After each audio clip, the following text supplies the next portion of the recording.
As árvores estavam carregadas. O mundo era tão rico que apodrecia.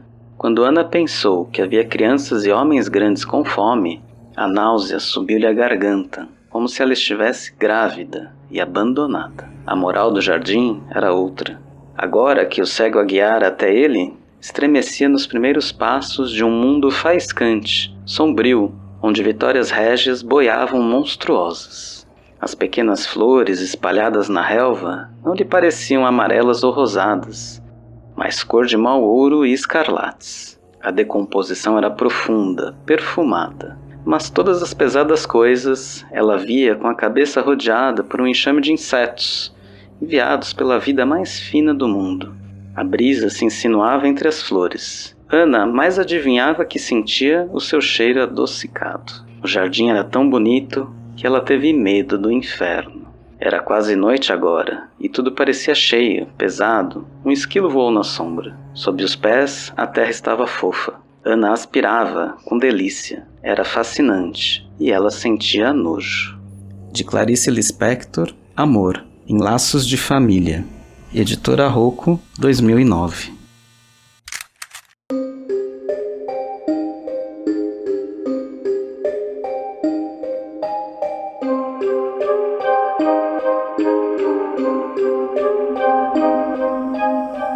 Olá, eu sou Arthur Marqueto e estou aqui com Ana Raíssa e Jorge Amaral para mais uma Leitura Estranha. Hoje a gente vai falar da Clarice Lispector, que nasceu na Ucrânia, tem como curiosidade um nome de batismo de Shaya Pinhasivna Lispector, mas enfim, é um nome apenas por curiosidade, porque ela se considera radicada, é cidadã brasileira, apesar de ter nascido na Ucrânia. Ela fala que naquela terra eu literalmente nunca pisei o pé, fui carregada de colo, né, porque ela veio muito pequena, onde ela passou um tempo em Maceió, mas se mudou logo para Recife, lá ficou bastante tempo. Aos 8 foi lá que ela perdeu a mãe, e aos 14 ela saiu de Recife para Tijuca, no Rio de Janeiro, e é onde ela viveu o restante da vida dela.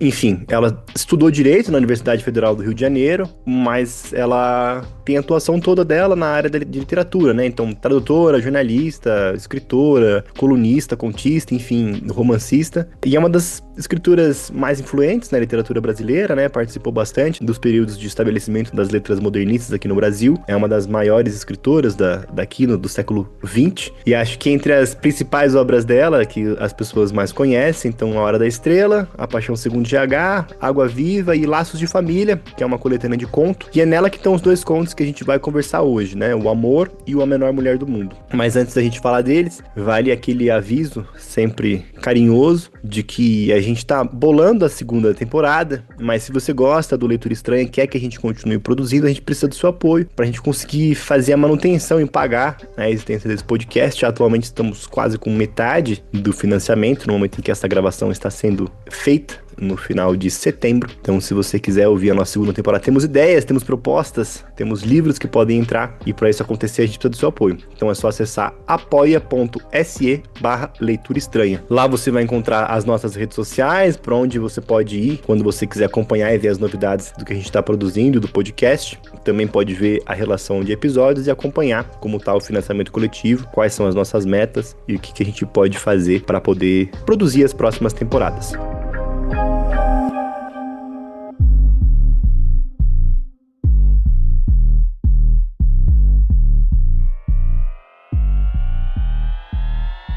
Muito bem, Amor vai contar a história de uma mulher bastante dedicada à família, é uma moça que gosta de visualizar a sua necessidade, a maneira com que o amor dela é expresso para as outras pessoas, mantém a casa limpa, faz a comida, cuida do esposo, faz compras quando ela fica angustiada porque a casa está completamente limpa e ela não pode fazer nada, e a tarde é angustiante sem ninguém. E num desses momentos ela pega um bonde, ela olha pela janela e ela vê um cego, e esta percepção acaba com o dia dela, deixa ela completamente em crise e começa a ter questões existenciais, assim como as pessoas do outro conto, da Menor Mulher do Mundo, que abrem um domingo um jornal e veem uma foto de uma mulher de 45 centímetros, a menor mulher do mundo, uma moça que mora no Congo, encontrada por um explorador das selvas, e a gente vai problematizar todas essas questões colonizadoras logo mais, e tira uma foto de uma moça negra de 45 centímetros grávida, que choca todas as famílias brasileiras que leem o suplemento de domingo e se deparam com a menor mulher do mundo, sorrindo e feliz e amando. Acho que antes da gente efetivamente começar a discussão desses contos e da Clarice, o Jorge estava comentando, né, do percurso aqui na produção da pauta. Acho que a gente pode começar por aí, de visualizar, né, essa questão do estranho que a gente tem abordado nos últimos episódios. Eu acho que é interessante a gente retomar um pouquinho e pensar, né, nesse caminho do estranhamento que a gente pensou para a temporada, né, como um todo. Então a gente teve lá no começo,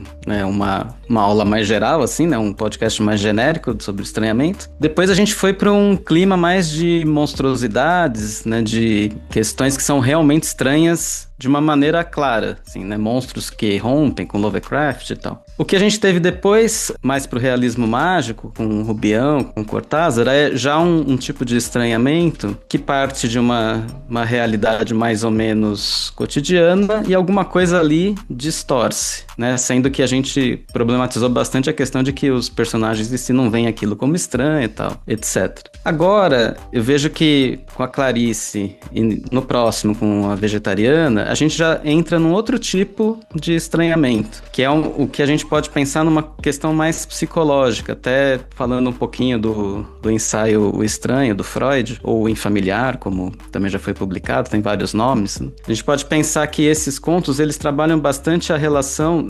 entre estranhamento e familiaridade num contexto de provavelmente um recalcamento, né? Ou seja, alguma informação que pode ser um trauma, uma memória, pode ser até assim uma visão de mundo, um estilo de vida, alguma coisa a pessoa ali durante a vida dela, ela, por um mecanismo de defesa psicológico, ela recalcou, ela jogou para debaixo do tapete do inconsciente e pôs lá e não quer mais olhar para aquilo. De alguma maneira ela quer, da melhor maneira, esquecer aquilo. Só que, né, pela visão da psicanálise, aquilo fica ali como que fermentando, né? Como se fosse um ponto ali sombrio, né, longe da luz que a nossa consciência joga para as informações que estão dentro da nossa psique ali, né? Fica aquele pontinho ali, aquela sujeirinha provocando alguma coisa, né? Girando, criando ali um complexo, alguma coisa. E aí, de vez em quando, essas coisas que estão lá, onde até o Freud, citando Schelling, ele fala, né? Bom, coisas que deveriam ter ficado escondidas e por algum motivo vieram à luz, né? Quando isso irrompe, vem também junto uma angústia, né? Para o Freud, tudo que está ali, de alguma maneira, recalcado e retorna, ou faz uma pressão para retornar, ele volta com angústia, porque também teve um afeto ali, alguma emoção que foi recalcada junto, né? Então a gente pode pensar, olhando para essas pessoas, né, para esses personagens da Clarice, o quanto, de alguma maneira,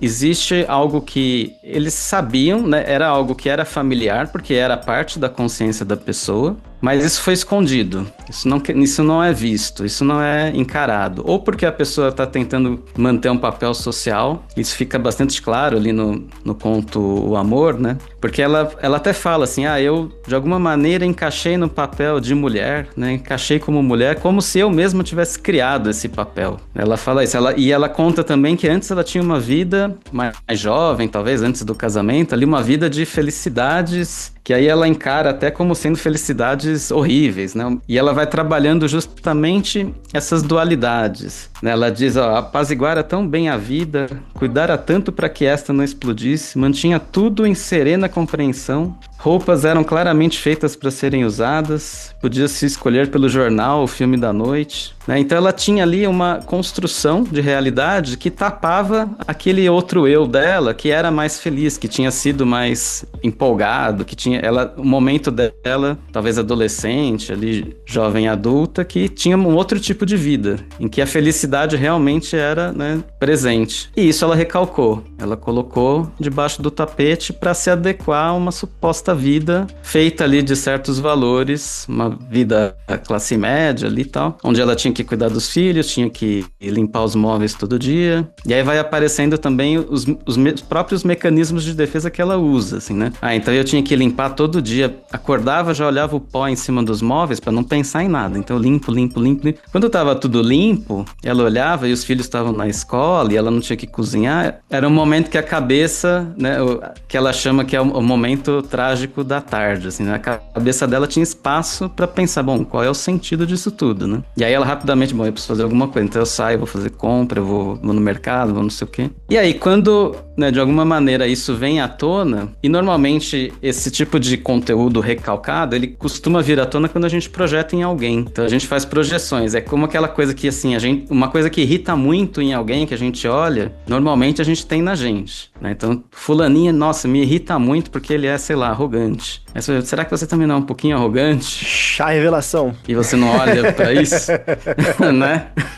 Então, o que ela faz ali? Ela vê um cego, né, no ponto de ônibus, no ponto do bonde, talvez. E de alguma maneira ela se identifica com esse cego. Ele não fez nada pra ela, ele não falou com ela não sabe quem ele é, não sabe, né, nada sobre ele. Só viu ele mascando chiclete. Só que ele passa uma certa calma ali, mascando chiclete, às vezes sorrindo por causa do movimento da boca, né, tal. E pra mim, assim, fica bem interessante que parece que, assim, bom, será que eu não sou a cega, né, que não enxergo a minha própria vida? Que fechei os olhos pra tudo aquilo, né, que a Clarice vai colocando ali nas entrelinhas, né? Tudo que ela coloca, assim, até o fogão. A cozinha é espaçosa, mas o fogão tá velho e estourando. Ah, a casa é limpa, mas não sei o que é ruim. Tudo é sempre em contrapontos, né? Sempre tem alguma coisa de ruim no bom ou de bom no ruim ali. Ela vai fazendo isso, então é também algo de estranho no que é tranquilo, né? E aí esse duplo dela, né? Que ela mesma projeta, esse cego, um duplo na cegueira, né? Digamos, um duplo no não ver a própria vida, né?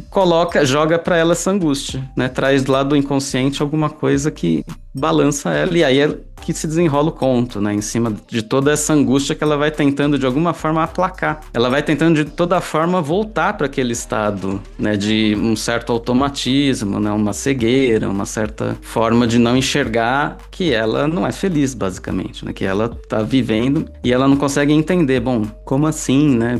Como que eu lido com esses mecanismos que estão vindo? Então esse tipo de literatura da Clarice, né? E depois, no próximo episódio que a gente vai falar da vegetariana. Então é interessante pensar nesses estranhamentos que são essas coisas que rompem no cotidiano e vão criando, assim, essas formas de angústia, né, de desespero, às vezes, de epifanias, de coisas que vêm e acaba tornando pra gente, quando lê, também algo um pouco estranho, assim, né, porque aquela personagem tá passando, às vezes, por umas coisas meio absurdas, né? A forma dela de ver o mundo muda muito, é como se ela abrisse mesmo os olhos, ela começa a enxergar as coisas, né, ver coisas diferentes, ver as plantas de uma forma diferente. Tudo isso mexendo internamente com elas, né? Causando também um cenário estranho, de alguma forma. E no outro conto também, né? Essas duplicações, né? Na forma como as pessoas se projetam na menor mulher do mundo, ali, cada família, né? E aí vai sendo bem interessante, porque a Clarice coloca vários tipos, né? Todos ali meio também dessa classe média, rica e tal, né? Mas cada um interpretando algo diferente em cima daquilo, né? Sendo que a mulher, ela nem fala a língua, né? Então ela não disse nada, ela só sorriu, né? Então acho que para começar, né, é interessante pensar nessas categorias de estranhamento. Eu queria saber da Ana também, porque eu lembro que quando a gente começou a separar os contos, e ela até comentou, né, quando ela viu o programa de leitura dos contos que o Jorge tinha produzido, que a gente comentou, pô, Clarice e Lígia, que peculiar, né? Porque não são os nomes que a gente primeiro associa quando a gente pensa nesse estranhamento. E aí eu queria saber também desse percurso. Pra Ana, relendo agora os contos, como é que foi esse contato? É engraçado quando a gente coloca um filtro, né? A partir de uma releitura, principalmente, pegando aí essa sua lembrança da nossa conversa, assim, de que, nossa, como assim? Ele colocou Clarice e tal, porque foi horrível reler, como nunca tinha sido antes. Tinha momentos que eu ficava assim, eu não vou superar esses contos, eu não vou conseguir falar. Porque eu já tinha lido, principalmente o Amor. Eu não lembro se eu falei dele especificamente num outro podcast que eu tinha com o Lucas Mota. Se foi dele especificamente, se a gente fez um episódio sobre ele, ou se foi um episódio sobre alguns contos e a gente falou dele. E já tinha sido uma leitura impactante, como é Clarice, né? Eu costumo ler mais os contos dela, eu gosto mais da Clarice contista, mas assim, com mais frequência. É mais frequente eu eu reler contos dela do que pegar um romance, nesse sentido. Então eu já tinha lido esse, porque eu já tinha lido o Laço de Família, que tem um conto que sempre... São os contos que mais se falam dela, eu acho que estão aqui, né? Que é o da galinha, o Feliz Aniversário. Uma colega de graduação uma vez falou que Clarice era esquisita, e pra mim nada representa mais Clarice, assim. Eu não sei se ela falou num bom ou num mau sentido, mas Clarice é esquisita. E aí quando você coloca esse filtro do estranhamento do cotidiano, dessa discussão que a gente tá construindo aqui, né, de você ter um cotidiano completamente confortável, comum, prosaico, e algo se rompe ali e aquilo fica estranho. E é muito o que acontece, e eu acho que a Clarice costuma fazer muito isso, assim, de pegar algo que é prosaico, cotidiano, e não é todo mundo que olha pra uma barata e pensa, bem, vamos lá. Agora, né? Essa barata me lembra tanto a mim mesma que eu vou devorar ela. Eu vou ter que devorá-la. Então, é com tudo. Acho que o exemplo mais chocante é esse, do Paixão Segundo GH, mas tudo, de certa forma, é assim, na escrita dela. Você tem um rasgo ali no prosaico que perturba a personagem, geralmente. Nossas personagens aqui são completamente perturbadas por uma coisa que aconteceu e que passaria despercebida em qualquer outro momento, né? A personagem que inclusive se chama Ana, quando ela olha pela janela do bonde e ela vê o cego mascando chiclete, ela fica transtornada, ela deixa as compras dela caírem, ela quebra os ovos, ela vai parar no meio do jardim botânico e ela não consegue sair dali, e ainda aparece um gato no meio do rolê, assim, ela escuta um barulho, tem um gato, e ela tem que voltar, o jardim botânico tá fechado, o cara, o guarda, nossa, eu não te vi aí, que abre pra ela, e ela ia receber visita aquela noite, que já é uma coisa que te deixa mais alerta, né? Você vai receber pessoas na sua casa. A família dela ia jantar e tal. E esse rasgo deixa a personagem muito perturbada e, consequentemente, a leitora, que no caso era eu, fiquei totalmente variada. Eu terminei a leitura desses... Cara, das outras vezes não tinha sido tão difícil. Porque difícil no sentido de que, principalmente o Menor Mulher do Mundo, é muito difícil você lidar com o que você sente lendo isso. Porque você fica assim, pera, calma, o que é isso? Pra onde está indo? De onde está vindo? O que tá... Você tem que meio que se pegar no material ali. O que é que você está lendo pra você dar uma ancorada ali, pra falar, calma, antes que eu vá pro caralho aqui minha cabeça, deixa eu prestar atenção no que eu tô lendo. É perturbador, Nossa, acho que poucas vezes eu tinha passado por isso, assim, lendo Clarice, embora seja comum a gente falar isso, né? Nossa, eu fiquei mexido com a leitura, Clarice isso, Clarice aquilo. Mas quando você coloca esse filtro, assim, da nossa discussão, por exemplo, aí pra mim já moveu tudo. Já tudo se saiu do lugar ali, do que eu esperava. Era releitura, então eram contos conhecidos, era uma coisa mais assim vou reler para discutir, e eu reli pra ficar perturbada. Foi o que aconteceu. Acho que tem uma coisa legal nisso. Pra mim, eu acho que a grande parte da dificuldade ou do que se diz sobre Clarice e da complexidade dela, pra mim passa muito na forma que ela escreve, né? Eu acho que tem uma questão ali e que é uma opção de escrita que me parece diretamente ligado com essa maneira com a qual ela vai provocar o estranhamento, né?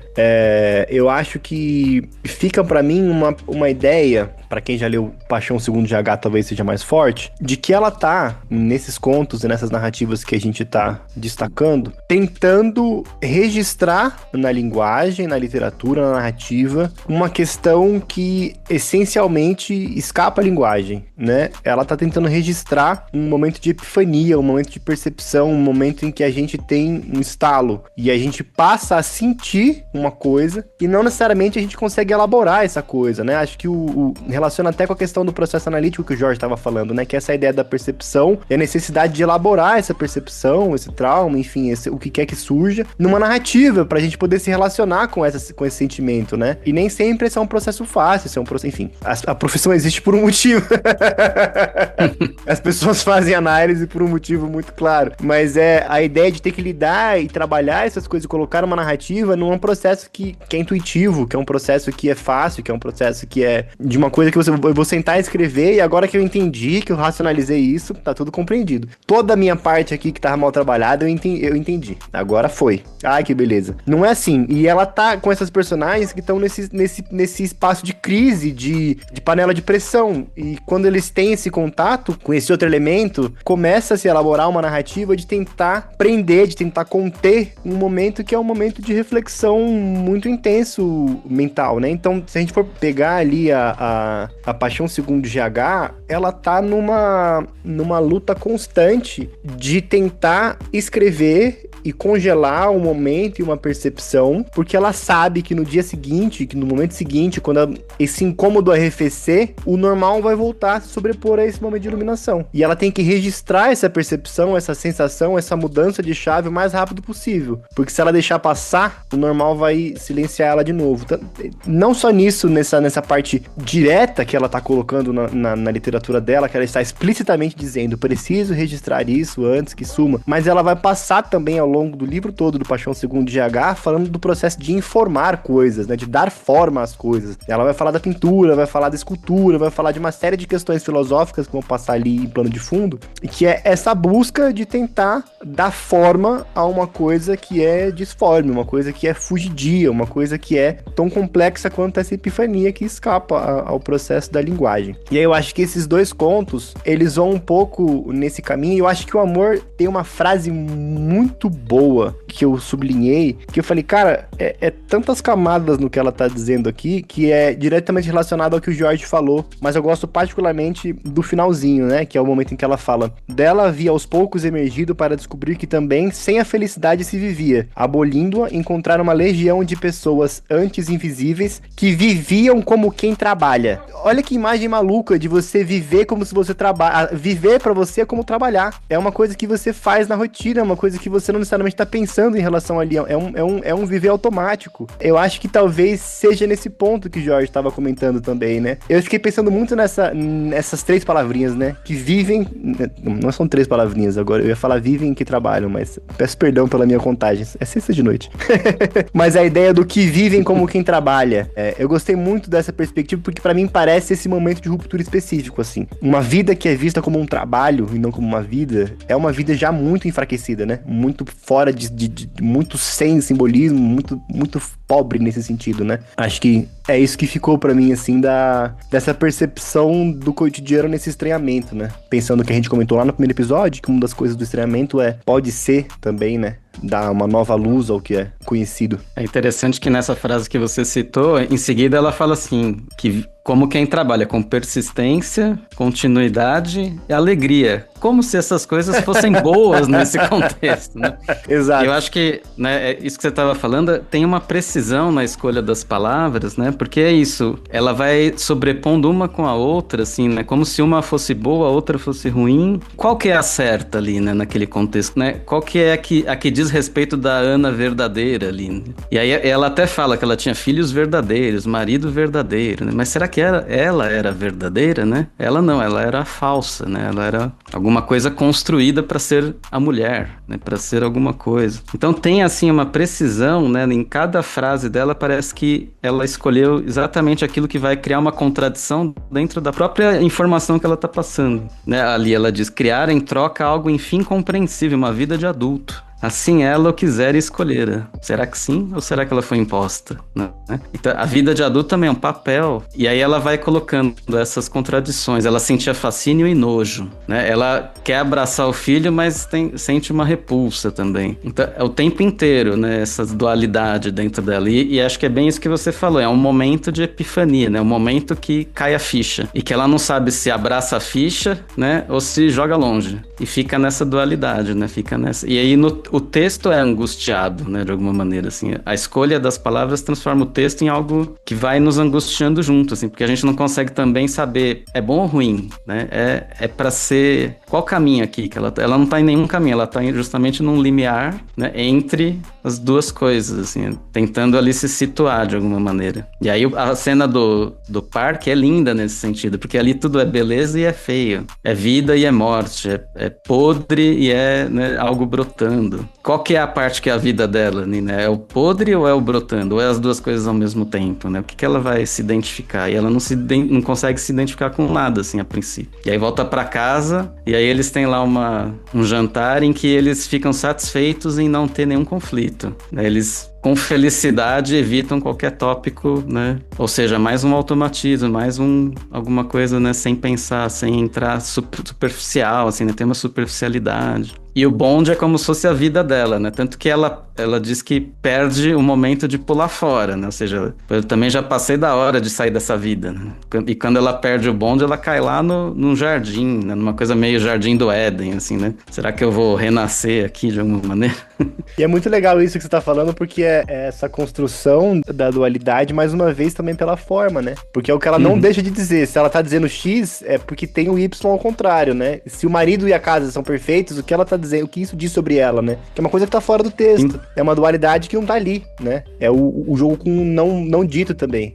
Essa acho que é a parte mais difícil de chegar no texto dela, né? Que não me parece uma leitura que aparece naturalmente, assim. Vou parar pra ler aqui 5 minutinhos esse conto antes de dormir e vou aprender esses sentidos. Não necessariamente. Não vai dormir. Nessa parte do jardim, eu tinha colocado aqui, também eu tinha feito uma anotação no cantinho assim, Éden. Que é isso, assim, ela perdeu o paraíso dela, né? E é jardim maiúsculo, né? Porque é o jardim botânico, ela deixa só jardim em maiúsculo. É, só jardim em maiúsculo. E ela é a hora que ela perdeu o paraíso dela, que era o paraíso. Era perfeito, ela não precisava pensar. E quando eu tinha algum lampejo ali de eu preciso sentir, ela corria pra fazer a compra da casa, pra limpar. Os móveis estavam sempre cheios de poeira, então é aquele trabalho que não termina, né? Aquele... De novo, né? A gente falou disso no Casa Tomada do Cortázar também, isso de faxinar a casa todo dia, de, nossa, aquela coisa neurótica ali, de tem que estar limpo, tem que estar limpo, tem que estar limpo, porque se eu vou automaticamente, eu não preciso pensar. Tá sujo, graças a Deus, né? Nossa. Tá sujo, graças a Deus tá tudo sujo, ufa. E ela perde esse jardim quando ela vê aquele homem, né? E aquele homem que tá ali tão alheio, tá ali mascando chiclete, então também tá assim, nossa, ele tá tão normal assim, então, mas ele não tem ciência de que ela o está vendo. Não só por ele ser cego, porque ele tá distraído, ela fala, ele tá ali parado, literalmente parado, ele tava no ponto do bonde. Então não é assim, ele entrou no bonde, ele tava lá fora. Ela olhou pela janela, ficou muito atordoada com essa casualidade, né? Ele tá ali existindo e ela também se sente meio como se de repente o mundo todo precisasse de mim, assim, ela fica, sabe, existem pessoas que sentem fome e o que eu vou fazer agora, né? Ai, meu Deus, o mundo não é a minha casa aqui perfeita. Já pro final, quando ela recebe as visitas dela e tal, e quando ela tá indo dormir, e ela já tinha comentado que o fogão dava uns estouros lá, ela ouve, né, o fogão estourar e por um segundo passa pela cabeça dela que tudo ia pegar fogo. E não consegui não pensar que era o desejo dela, que naquele momento tudo realmente pegasse fogo, assim, tipo, vai acabar essa angústia agora. E o marido tava lá tentando fazer um café, eu acho, e ela toma um susto e ela fica muito desesperada e fala pra ele que não quer que nada nunca de mal aconteça com ele. Ele ri meio, então, mas deixa pelo menos que, né, que o fogão estoure comigo aqui, pipoque, e leva ela pra dormir, tipo, vamos dormir, vamos. E ele sempre muito gentil, né, o pouco que ela fala dele, assim, ela lá muito desesperada e ele meio que sorrindo assim do susto dela, não precisava desse susto, tá tudo bem e tal, porque aquilo tudo ali desmoronou pra ela, ela já é uma estranha naquele paraíso que ela mesma criou, e era uma vida que ela levava totalmente aliviada, né, eu coube nessa vida aqui como se eu mesma tivesse criado, e ela criou, mas aquilo se perdeu, e ela chega a fazer essa reflexão, assim, esse estranhamento é tão profundo que aquilo ali se perdeu, ela não vai conseguir voltar para aquele estado, né, o filho fica fica com medo dela quando ela abraça ele tão forte assim que ela fica sentindo as costelinhas dele assim, e ele fica meio apavorado. Porque ela tá perdida naquele mundo que ela construiu, que ela criou e que ela não cabe mais ali.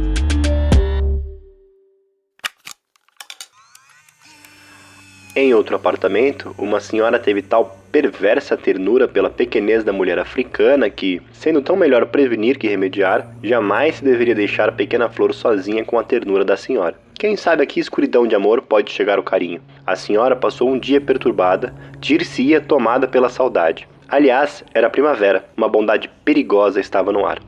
Clarice Lispector, A Menor Mulher do Mundo, em Laços de Família, Editora Rocco, 2020.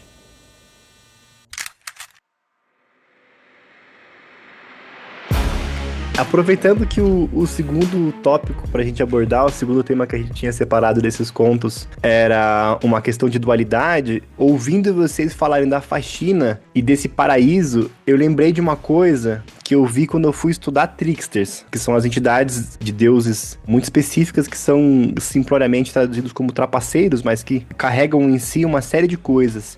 E um dos valores de dualidade que eles carregam, 2 para ser mais específico, é a ideia do uso de palavrão, do uso do humor também na linguagem. E aí esse segundo aspecto seria o aspecto da sujeira, né? Do pum, das fezes e tal, também do tesão. E esses elementos, eles servem para demarcar, muitas vezes, a entrada de um elemento que é o elemento contrário do que geralmente está em vigor, né? Então, se você tá deixando entrar o que é a sujeira, você tá fazendo a sujeira para em contraposição ao que é a limpeza. Se entre o profano, é em contraposição ao sagrado. Então, acho que essa ideia de duas coisas é que o sujeira geralmente é aquilo que a gente descarta, né? É aquilo que a gente joga fora, é aquilo que marca, que delimita uma espécie do que é aceito por uma cultura, do que é aceito por uma entidade, do que é o comum e do que é o divino, né? Então, e fiquei fazendo essa relação aqui, porque são personagens dessa faxina, são personagens que não deixam a sujeira entrar, né? Eles estão num espaço de demarcação constante de um território de controle do que é o que vai entrar, o que pode acontecer, o que vai mudar, né? Não tô dizendo isso porque, por exemplo, a sujeira narrativa do Trickster geralmente demarca uma mudança. Se a gente for pegar pra ver a história do Hermes, enquanto ele cresce, uma das coisas que ele faz com Zeus, quando ele ainda é uma criança, Zeus pega ele no colo e ele solta um pum. E Zeus ri. Então, assim, são dois elementos que não se encaixam, entre aspas, num espaço do divino, né? Que é esse espaço de entrar a flatulência e o espaço de entrar a risada. Susanoo, na narrativa do Kojiki, que é um mito ancestral japonês, quando ele vai falar com a irmã, ele joga cavalo pra cima do templo, ele espalha tudo com o corro do cavalo, ele esparrama sangue, ele faz um desrespeito ao espaço sagrado, porque esse desrespeito também demarca uma entrada, uma espécie de entrada da vida humana, da entrada da mortalidade, uma série de coisas que ficam fora, né, que vão demarcar esses elementos que são, entre aspas, a imperfeição humana, né? Então eu fiquei fazendo um pouco essa ligação meio maluca entre esses personagens que estão delimitando o terreno pela sujeira, né? Pela assim, a sujeira não vai entrar aqui. Eu não quero sujar o meu ambiente purificado. Eu tenho uma concepção do que é aceito na minha vida e o que não é. E essas mudanças rompem, né? Tanto que a bolsa de tricô da personagem do amor fica suja, a casa dela não tá mais na faxina. A gente tem essas trocas desse espaço, né? E aí eu acho que entra, pra fazer esse gancho, eu falei que ia ser um pouco complicado, mas pra fazer esse gancho, é que essa entrada do elemento estranho vai demarcar uma coisa que talvez fique mais explícita no próprio conto da Menor Mulher do Mundo, né? Porque esse controle desse espaço, até a ideia do jardim mesmo, né? O jardim é uma coisa que é cultivada. O jardim não é uma coisa que cresce, não é uma mata. Não é um jardim, precisa ser cultivado. Alguém precisa... O jardim pressupõe a figura de um jardineiro, né? Acho que essa é a parte importante. E quando a gente vai pensar na ideia da Menor Mulher do Mundo, a gente tá diretamente vendo a perspectiva de um colonizador que foi até um espaço, que tá ali num espaço de hierarquia, de poder. Inclusive, uma das coisas mais complexas, acho que nesse conto, é lidar com um vocabulário bastante racista que os personagens usam pra descrever a mulher ali, com muita intensidade. E eu acho muito curioso como a Clarice faz isso, porque ela tem muita, me parece, né? Eu não sei dizer com certeza, mas me parece que ela tem muita consciência desse jogo pra usar aspas em espaços muito específicos de quem está dizendo e quem não está, como essa descrição está sendo feita e como não está. E aí eu acho que é muito curioso, a gente estava até conversando no momento da pauta, de que como a gente tem crises muito demarcadas por um recorte específico socioeconômico da população, né? Geralmente são pessoas que estão numa situação bastante confortável econômica, bastante confortável socialmente falando, que entram em crise quando percebem que esses outros que existem, né? Essas outras pessoas, esses outros grupos minoritários, o cego na rua, a mulher negra no Congo, ou o próprio Paixão Segundo de GH, que vai ter a percepção da patroa com a empregada, ou a própria história da Macabeia de maneira reversa, né? Porque é a história da Macabeia sendo contada, mas também não é ela que conta a própria história. Então todas essas percepções me parecem que surgem no momento em que a gente tem essa dualidade de poder, em que alguém olha para um oprimido e fala, peraí, eles não são objetos, eles são alteridades, eles são outra pessoa, eles sentem também? Aí fudeu. Como é que eu vou viver agora? Se eu percebi que eles são pessoas também. Aí eles dão risada, né? Nossa. Eles dão risada, eles amam. Caralho, minha vida é uma mentira. Porque ela tá lá e tá dando risada e eu tô aqui faxinando a minha casa. Que porra é essa? Tem alguma coisa errada. Não pode ser normal. Como é que ele tá mascando chiclete e eu tô aqui com os ovos na minha bolsa? Não pode ser. Eu achei interessante que você falou do trickster, né? Porque a figura do bufão lá nas cortes até era essa pessoa que justamente ia trazer o profano, né? Ia trazer a realidade na forma de piada, às vezes. Ou seja, ele ia fazer um estranhamento ali. Ele ia dar um jeito de quebrar um pouco esse automático de uma certa visão elitista, né? De reis e príncipes, sei lá, né? Então trazer um pouquinho da sujeira, como você falou, né? Ali para um ambiente de suposta purificação, né? Então, essas casas super limpas, né? Uma ideia de ordem, eu fico pensando também, né? Exato. Criar uma ordem dentro de um caos ali. Na verdade, por dentro eles estão o caos, mas por fora é a aparência de uma ordem, né? Como se fosse uma película ali, né? De tentativa de dar conta de alguma coisa que é inominável, né? Que tá esperando qualquer minutinho para rasgar ali esse tecido, né?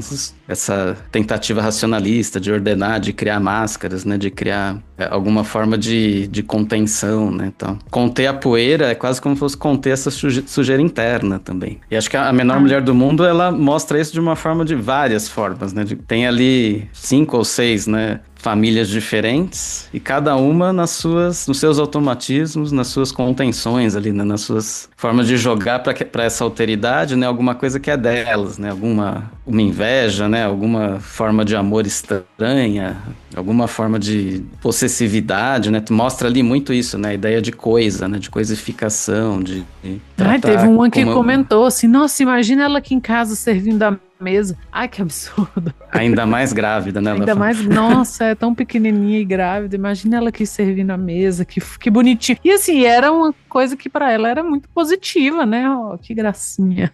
Ai, cara. E isso que você falou, Jorge, do quase uma tentativa de conter algo, eu nem diria quase, assim. Tudo isso é uma contenção, né, do que tá ali, do que, sabe, eu não sei o que eu vou fazer, o que eu sou capaz se eu não tiver que tirar o pó todos os dias dessa casa. Eu não sei do que eu sou capaz. O mundo é muito estranho. A personagem, a Ana, do primeiro conto, do amor, ela repete isso algumas vezes, né? Tudo é muito estranho, o mundo é periclitante. O mundo é só perigo. Eu não quero isso. Eu não quero. Imagina um mundo periclitante com uma pessoa que tem a vida toda no lugar, toda quietinha, toda ali, ó, sabe? Do momento que ela acorda, ao momento que ela vai dormir, ela sabe tudo que vai acontecer. E mesmo assim, ela acha o mundo periclitante. A Menor Mulher do Mundo, né, que é chamada pelo pesquisador lá, pelo explorador de Pequena Flor, ela também causa um estranhamento nele porque ela tá sorrindo, porque ela tá feliz, né, que é o parecido com o cego que tá mascando chiclete, assim, tá só, e ele fica muito transtornado dela tá sorrindo, dela tá feliz, e a narradora ainda fala, imagina se ela falasse a língua dele, ele falasse a língua dela e soubesse que ela tá sorrindo porque ela o ama, mas ela não ama mais do que ela ama a sua bota, o seu chapéu de explorador, assim, esse amar é muito estranho, né? O que é que eu vou fazer com isso? O que é que eu vou fazer com esse sentimento? É melhor que eu não o sinta. Então, a personagem tá sempre nessa neurose, assim, de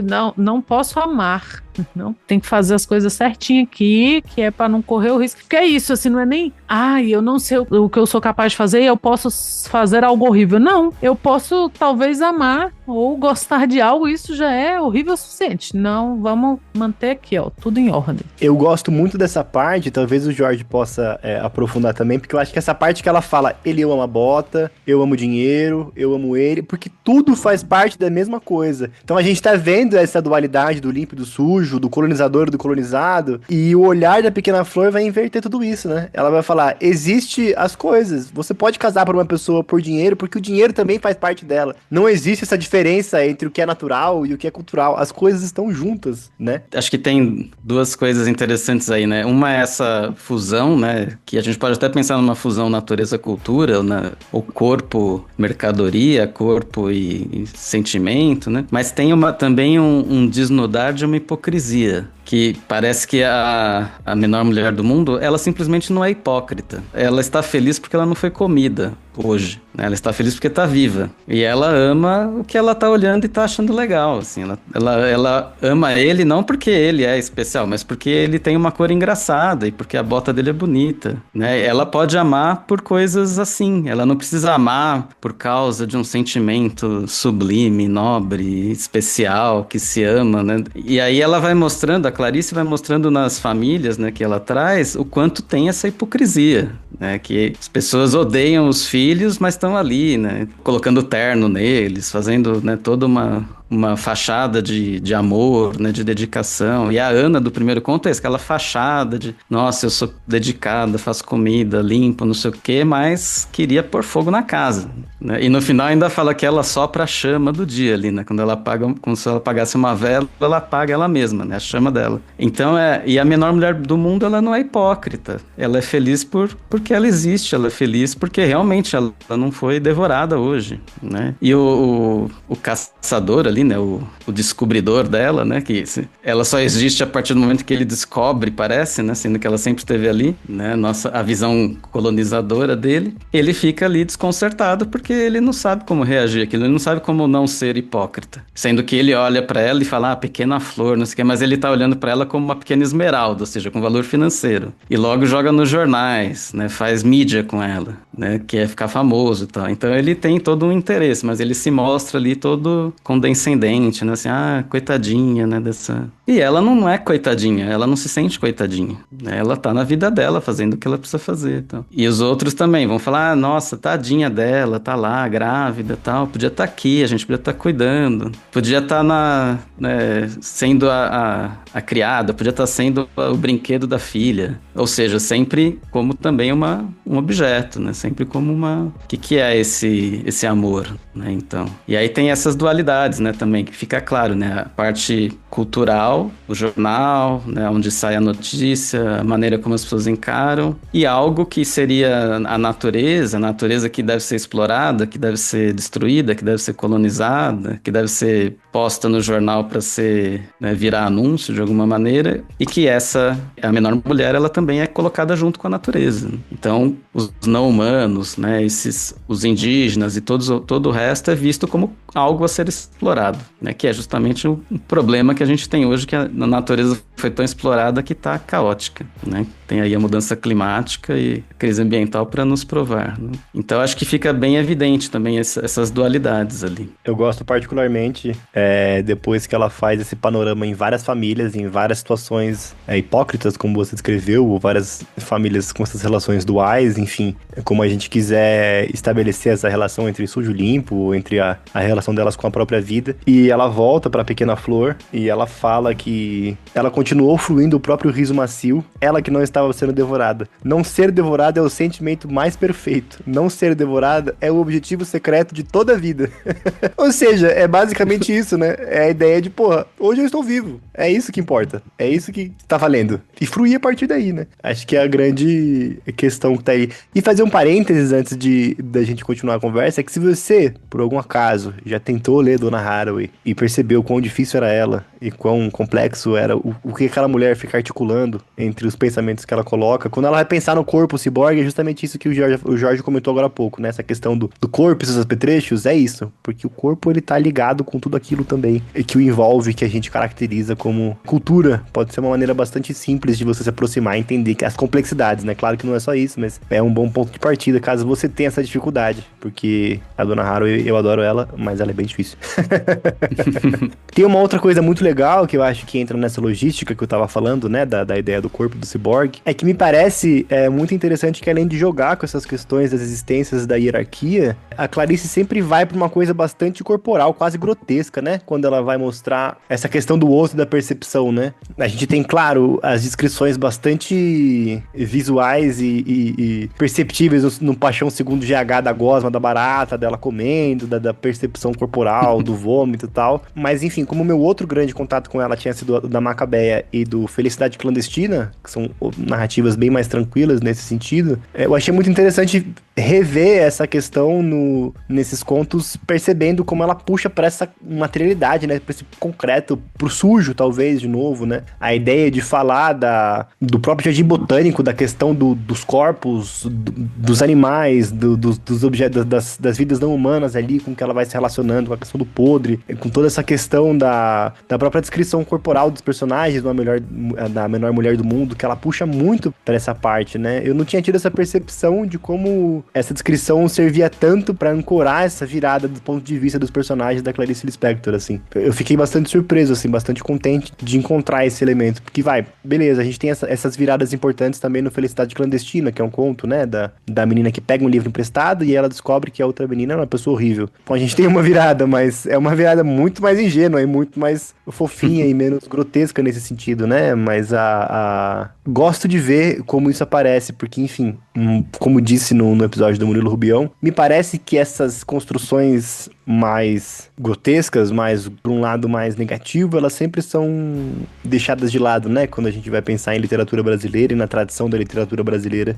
E eu gosto de sempre lembrar e destacar que essas várias produções sempre existiram e estão por aí, que a gente precisa ter uma história da literatura que valorize, como é o caso de Tênebra, que é um esforço que os pesquisadores têm feito e publicado. E gosto sempre de perceber esses elementos em autores assim, como foi destacado aqui, que é sempre bom olhar para essas autoras como a Clarice e a Lígia e falar, bom, temos aqui sim uma tradição, um elemento que vai fazer essas construções, que vai pegar essa coisa mais esquisita e vai colocar, não é uma coisa nova, não é uma coisa de nicho, e isso me deixa muito contente. Já que você falou dessa coisa mais grotesca, uma sugestão é a Júlia Lopes de Almeida também, que tem uma coisa mais gótica, assim, mas tem essa corporeidade também grotesca, que é muito bem feita, né? E eu acho que na Clarice tem, talvez, pelo menos duas questões que eu queria apontar, assim, que parece que o grotesco é também uma espécie de projeção dessas sombras internas das personagens, né? Porque tá muito na forma como elas veem, como ela olha pro jardim, né? O que ela está vendo no jardim e que ela traduz como grotesco. Sim. Então parece que é um momento ali que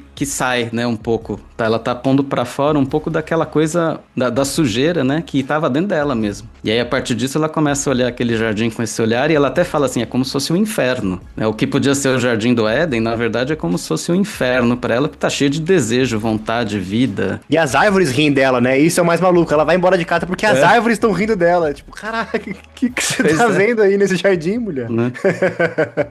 E aí tem a outra coisa que eu acho que é sair da coisa só mental, racional, né, das ideias de purificação, de papéis sociais, né, uma coisa muito social, num sentido de condicionar, né, as pessoas para uma coisa mais material, real, né, do corpo, da vida, né, da existência ali enquanto vida mesmo, né, enquanto sangue e carne, né, como fala a Haraway, né, nós somos carne, sangue e também cultura, mas quando é só cultura, talvez a gente esteja se anulando também enquanto ser vivo ali, né, então acho que tem outra dualidade, né, essa parte, bom, o que é da vida enquanto coisa pulsante e quanto é da projeção de sombra né, dessas pessoas, desses personagens. E é engraçado como essa projeção de sombra, ela reflete nisso, né? Porque se você... Nisso, assim, ela reflete nessa corporeidade que às vezes beira o grotesco, como o Arthur trouxe. Porque pouco se fala, pelo menos todo o contato que eu tive a vida toda com o que se fala de Clarice, pouco se fala nesse aspecto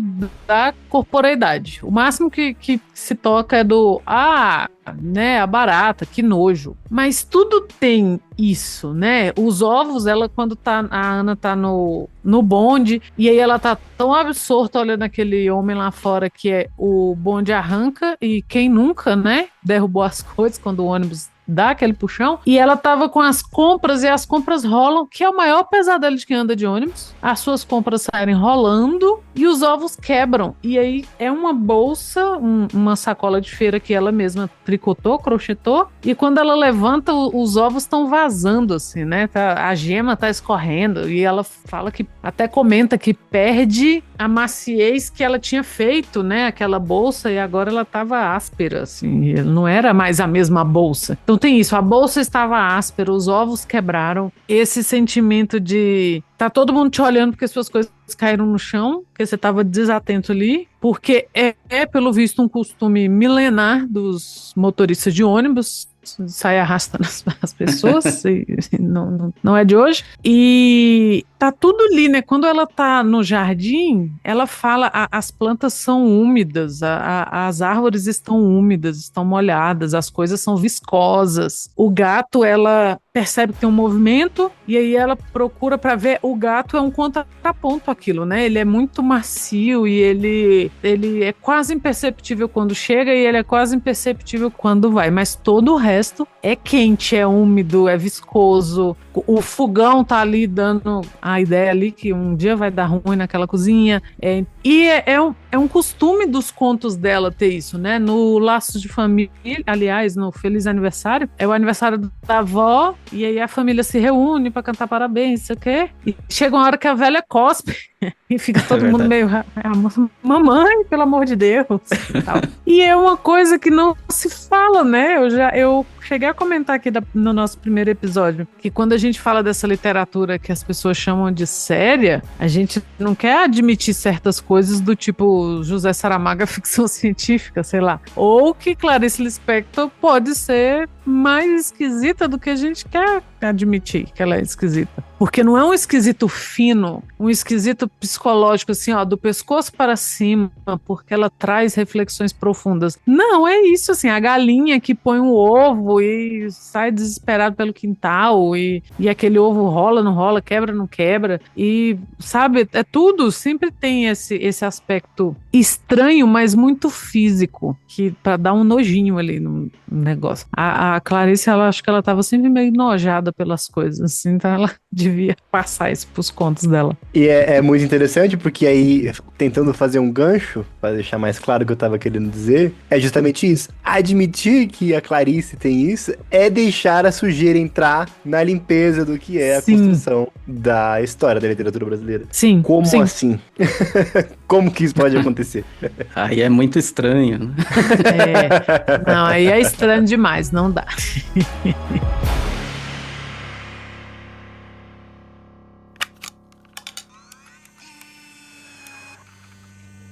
O bonde se arrastava, em seguida estacava.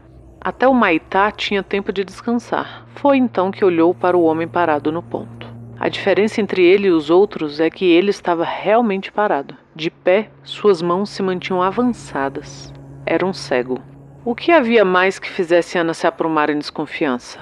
Alguma coisa intranquila estava sucedendo. Então ela viu. Um homem cego mascava chiclete. Ana ainda teve tempo de pensar por um segundo que os irmãos viriam jantar. O coração batia-lhe violento, espaçado. Inclinada, olhava o cego profundamente, como se olha os que não nos veem. Ele mastigava goma na escuridão, sem sofrimento, com os olhos abertos. O movimento da mastigação fazia-o parecer sorrir e de repente deixar de sorrir. Sorrir e deixar de sorrir. Como se ele a tivesse insultado, Ana olhava-o. E quem a visse teria a impressão de uma mulher com ódio, mas continuava a olhá-lo, cada vez mais inclinada. O bonde deu uma arrancada súbita, jogando-a desprevenida para trás. O pesado saco de tricô despencou-se do colo, ruiu ao chão. Ana deu um grito, o condutor deu ordem de parada antes mesmo de saber do que se tratava. O bonde estacou, os passageiros olharam assustados. Amor, de Clarice Lispector, em Laços de Família, Rocco, 2019.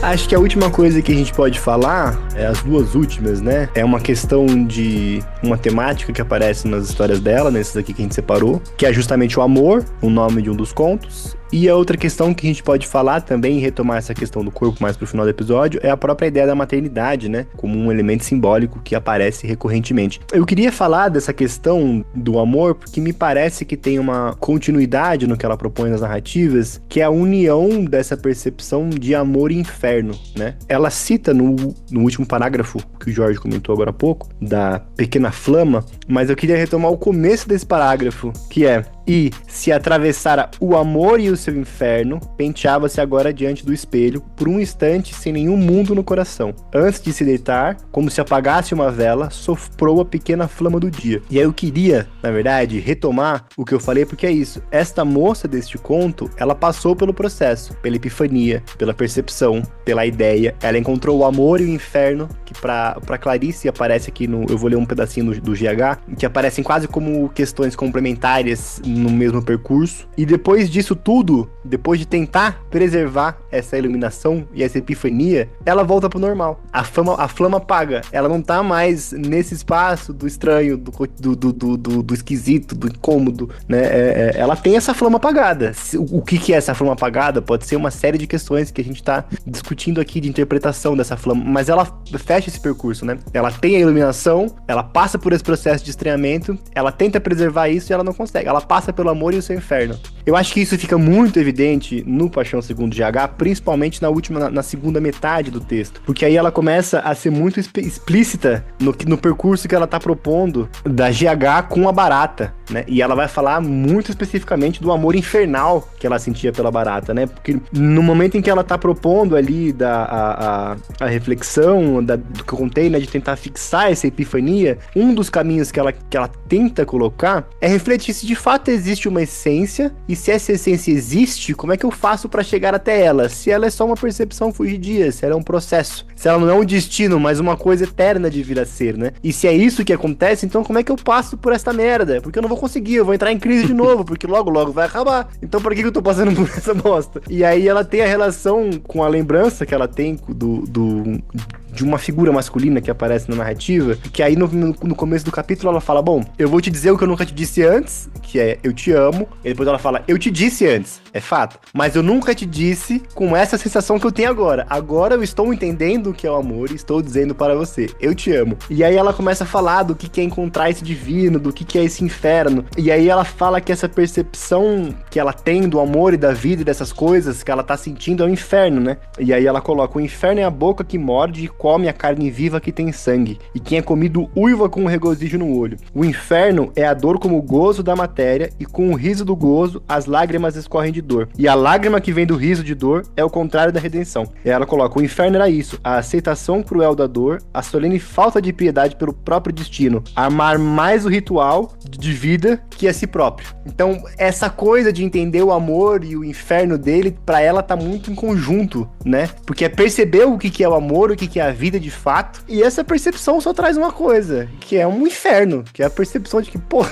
que merda é essa? Como é difícil estar vivo, né? Como é difícil entender que as coisas se escondem por trás de um véu, e isso inclui o amor, inclui uma série de coisas, né? Eu sempre penso, inclusive, numa entrevista que o Agostinho, o ator do Agostinho, Pedro Cardoso, fez uma vez, que ele fala sobre o incômodo que ele tem de ser ateu depois de ser pai. Que ele fala: pra mim não existe vida após a morte, então eu vou morrer, mas eu amo minha filha, e eu sei que eu não vou encontrar com ela depois. E ele fala: isso pra mim é um dilema fortíssimo, porque ele não acredita em Deus, ele acredita em vida após a morte, ele é um ateu convicto, e ele tem uma filha, e ele gostaria muito de continuar vendo a filha, e ele sabe que ele vai falecer. Então essa percepção pra ele do amor tá muito conectada a essa percepção do inferno e da sofrimento que é a vida, né? Da natureza da vida e de como as coisas vão. E eu acho que isso é uma dimensão questão muito importante dessas reflexões que ela coloca, né? De como o amor e o inferno, eles estão juntos. Tanto que aqui aparece de um lado, né? No conto Amor, a gente tem um lado, que é essa dona de casa que vive a crise, que fala, cacete, isso aqui tudo é uma grande merda, eu vivo uma vida de farsa, eu não tô conseguindo viver absolutamente nada do que eu tô me propondo. E ela termina o dia passando pelo amor e o inferno e apagando a chama, né? Do outro lado, a menor mulher do mundo, ela sorri porque ela ama e ela entende que a grande vantagem da vida é não ser devorado.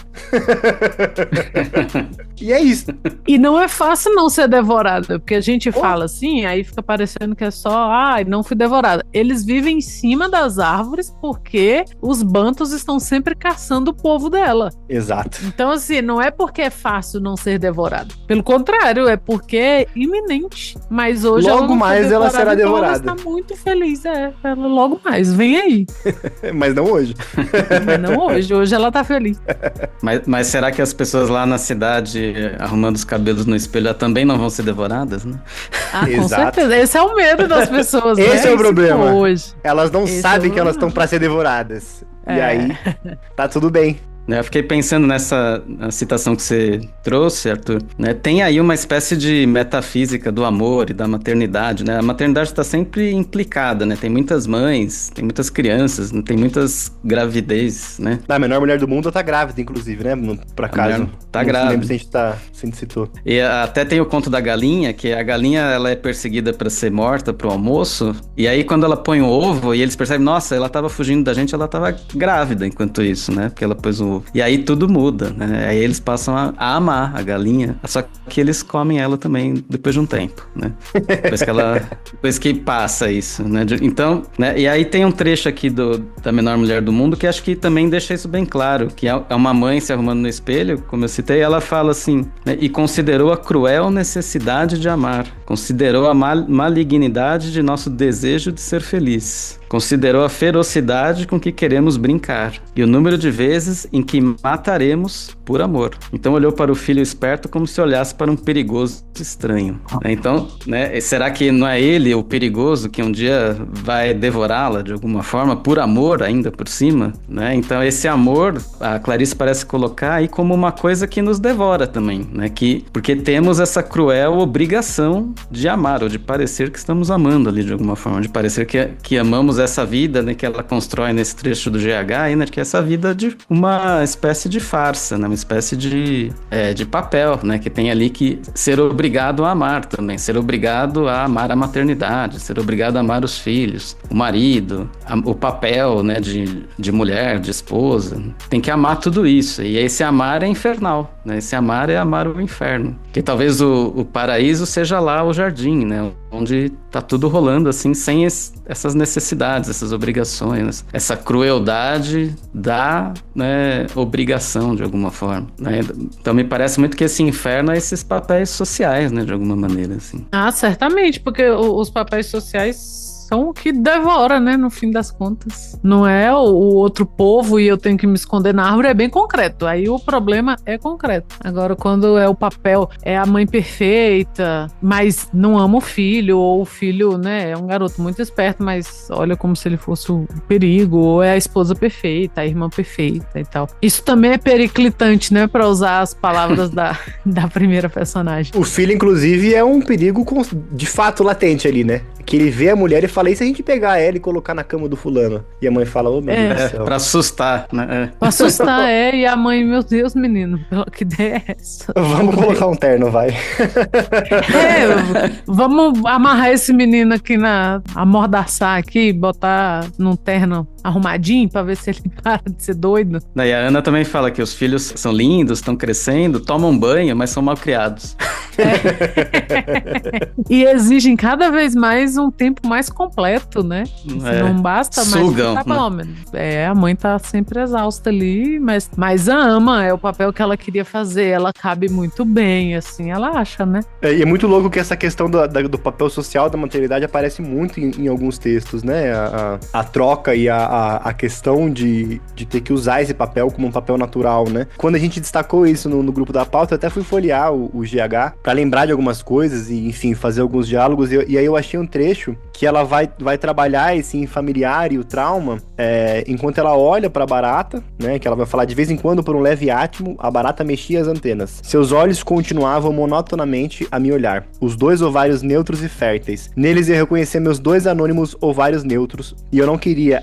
Como eu não queria. E aí ela faz uma digressão e aí ela volta. Eu seria obrigada a continuar a reconhecer e reconhecia na barata o insosso da vez em que eu estivera grávida. E aí ela vai comentar pela primeira vez de um caso muito traumático em que ela ficou grávida e teve que fazer um aborto ali, pela questão também do papel social, do que ela estava fazendo, de quais implicações essa gravidez traria para ela. E isso tudo é trabalhado ali também, né? Enfim, os outros contos a gente já comentou, né? Achei que seria interessante fazer essa ligação de como isso aparece bastante, porque de fato, né, a gente vai ver as pessoas que lidam com a figura da menor mulher do mundo. A gente tem muitas mães, a gente tem a velha que tem do trecho que tá aqui nesse episódio, que é a velha que tem uma ternura perigosa, uma ternura violenta, e tudo bem, porque era primavera, e aí esses afetos na primavera, eles são realmente muito complexos. A própria mãe do amor, né, então são coisas muito interessantes, de como a Clarice faz esse uso no texto, né, de quais estranhamentos ela tá vendo, de que faixas e que recortes ela tá procurando. Nada é fácil, né, pra Clarice. Nada é fácil pra Clarice. Nada não sente nada brandamente. Aí vai ver, era só a escritora. Você conhece ela e ela era assim, de boaça. Mentira, ninguém conta isso. Simpaticíssima. É sempre uma coisa muito estranha. Pelas entrevistas, jamais supuria. Jamais. Ela teve filhos também separou porque o marido viajava muito e os filhos tinham problemas em escola, tá? Então ela tem teve essas questões aí. Não sei de que maneira que impactou, né? Mas acho que ela lidou justamente com essa coisa, né? Do quem eu vou amar aqui, como amar, né? E de que maneira isso é uma obrigação, porque também tinha a carreira literária, que parece que ela teve que manejar aí no meio, né? Então o que a gente ama mais? A carreira, os filhos, o marido, o papel social, né? Vocês estavam falando dessa questão da metafísica, né? E de como a grande parte da obra dela vai lidar justamente com essa metafísica, com a dor da existência, né? E o que estar vivo implica. Eu gosto muito, acho que um dos meus textos favoritos da vida inteira é o poema Tabacaria, do Álvaro de Campos. E ele vai brincar muito com essa questão da metafísica, né? E sempre que eu penso nesses dilemas existenciais, eu gosto dos trechos em que ele fala, olha, não há mais metafísica no mundo senão chocolates. E aí mais pra frente, quando vai chegando no fim do poema, e ele fala, daí eu percebo, eu tenho a consciência de que a metafísica é só uma consciência de se estar mal disposto, de acordar de mau humor, refletir sobre isso. E aí bem no final, no último estrofe, ele olha pra janela e ele vê uma pessoa e fala, é o Esteves, sem metafísica. E aí eu aceno, Esteves. O Esteves tá só tranquilo ali também, mas... Ele tá de boa, sem metafísica. Ele tá ali apenas, vivendo a vida dele com tranquilidade. Feliz de não estar sendo devorado, né? Exato. Esse texto sempre me lembra, eu gosto muito desse poema também, e ele me lembra um texto do Gonçalo M. Tavares, um texto belíssimo, que ele fala que... Ele tá falando das angústias, né, do ser adulto principalmente, e aí ele fala que a gente, quando fica adulto, a gente fica tentando reconstruir aquele sentimento de criança, né, do que a gente sentia quando era criança, porque quando a gente era criança tinha uma certa angústia, mas essa angústia era como Deus, porque Deus, quando você é criança, ele é o chocolate e quando você come, você resolve essa angústia. Então né, Deus era como o chocolate e nós o resolvíamos comendo. E é essa angústia que se resolve, ele não tem a metafísica é só enquanto o chocolate não acaba. É isso, e o trecho inteiro é muito bom, porque as duas frases que tem aqui na parte da metafísica é, olha que não há mais metafísica no mundo senão chocolates. Olha que as religiões todas não ensinam mais que a confeitaria. Portugueses gostam, né, dessa comparação. É isso, gente. Se um dia você acordar de mau humor, desgostoso da vida, você vai ficar metafísico, diferente do Esteves. É isso. Sem metafísica. Se estiver pensando muito no sentido da vida, como um chocolate, né? Resolva aí.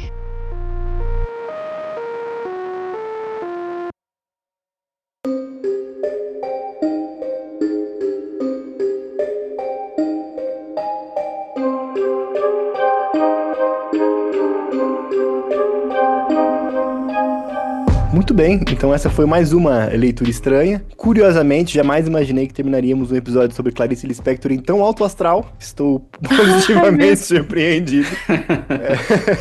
Fica o nosso, mais uma vez, recado, pedido, agradecimento. Então compartilha esse podcast, esse episódio com quem você acha que pode gostar. Se você puder ouvir a gente pela Aurelo, lá cada play é remunerado. A Aurelo é uma plataforma de podcast e você ouvindo lá, cada play a gente recebe um trocadinho sem você gastar nada. Mas o importante é que se você gosta desse episódio, quer que a gente tenha uma segunda temporada, por favor, abre o apoia.se/leitura estranha, considere apoiar o projeto. Lá você tem as nossas mini bios, os links das nossas redes sociais para você acompanhar, consegue acompanhar as metas e onde a gente tá, consegue escolher a recompensa, o que você acha mais interessante e consegue ver os próximos episódios, porque fica aqui o convite para você acompanhar a gente. Daqui a 15 dias falaremos de A Vegetariana, de Han Kang, ganhadora do Nobel, uma escritora que eu particularmente gosto muito, e Ana Raíssa e Jorge Amaral perceberam isso no dia em que eu terminei a minha releitura e flodei o grupo com uma série de fotos, imagens e trechos. Eu fiquei um pouco empolgado, então fica a recomendação